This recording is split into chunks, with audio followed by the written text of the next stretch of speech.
Bonjour, nous sommes le lundi 2 mars 2026 et le sujet est les nouveaux moniteurs de Apple, les Studio Display 2026 au nombre de 2 qui pourraient avoir un taux de fréquence de 120 Hz. Deux nouveautés majeures. Les deux variantes devraient intégrer des améliorations majeures par rapport au modèle de 2022, déjà 4 ans. La technologie ProMotion avec un taux de rafraîchissement allant jusqu'à 120 Hz pour un défilement et des vidéos plus fluides que les modèles 60 Hz actuellement. Nous verrons également par la suite des alternatives au Apple Studio Display, ainsi qu'un support HDR, High Dynamic Range, pour des images de meilleure qualité tant au niveau de la luminosité, du contraste, des couleurs et des détails, offrant une luminosité accrue, un meilleur contraste et une gamme dynamique élargie. N'oubliez pas de vous abonner pour plus de news sur le monde de la high-tech ainsi que les bons plans, également sur mon Twitter et en description sous toutes mes vidéos. Vous pouvez les retrouver dans mes playlists et voir mes articles sur mon blog, tous les liens seront en description. N'oubliez pas de mettre un j'aime, un commentaire, de partager et de cliquer sur les liens en dessous de mes vidéos pour soutenir ma chaîne. Le modèle haut de gamme, probablement J527, inclurait deux nouveautés inédites, des haut-parleurs supérieurs, possiblement avec un module plus grand et une qualité proche des HomePod pour un son plus puissant et immersif, et une connectivité renforcée.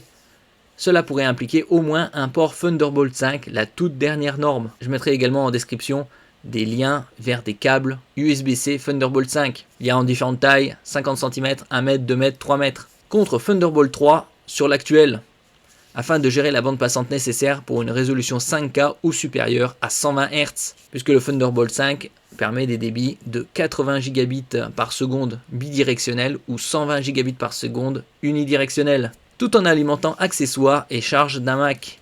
Les ports USB-C supplémentaires resteraient présents.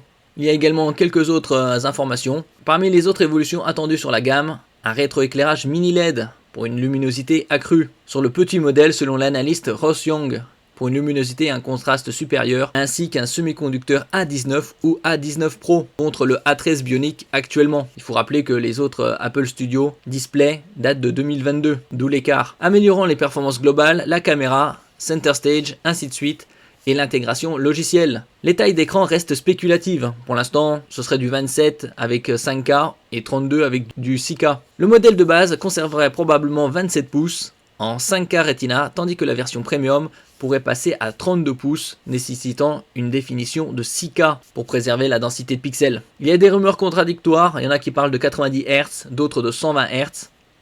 Des rumeurs contradictoires évoquent un plafonnement à 90 Hz sur au moins un modèle, mais les fuites dominantes insistent sur 120 Hz.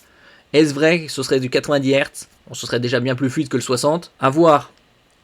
Apple pourrait repositionner ou discontinuer le Pro Display XDR si le mini LED arrive sur la gamme d'en dessous.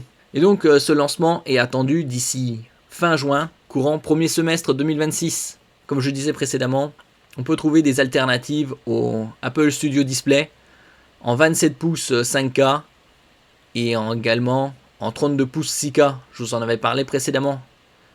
Comme par exemple ce moniteur bureautique 27 pouces 5K à 649 €. Il est sorti l'année dernière à 699 avec dalle IPS pour de meilleurs angles de vision et reproductivité des couleurs et une définition de 5120 par 2880, 10 bits, 1,07 milliard de couleurs, technologie PIP, Picture in Picture et également HDR, High Dynamic Range. Et récemment, Japan Next a sorti un nouveau moniteur, un 31,5 pouces 6K à 899 €. Je vous l'avais présenté précédemment, il était affiché à 1399, donc 500 € de moins. La différence entre les deux, c'est 250 €, une taille plus importante bien évidemment, et une définition légèrement supérieure. Je mettrai tous les liens en description. Donc il faudra attendre un peu pour la confirmation concernant ces deux Apple Studio Display 2026. Merci pour votre écoute, et à la prochaine.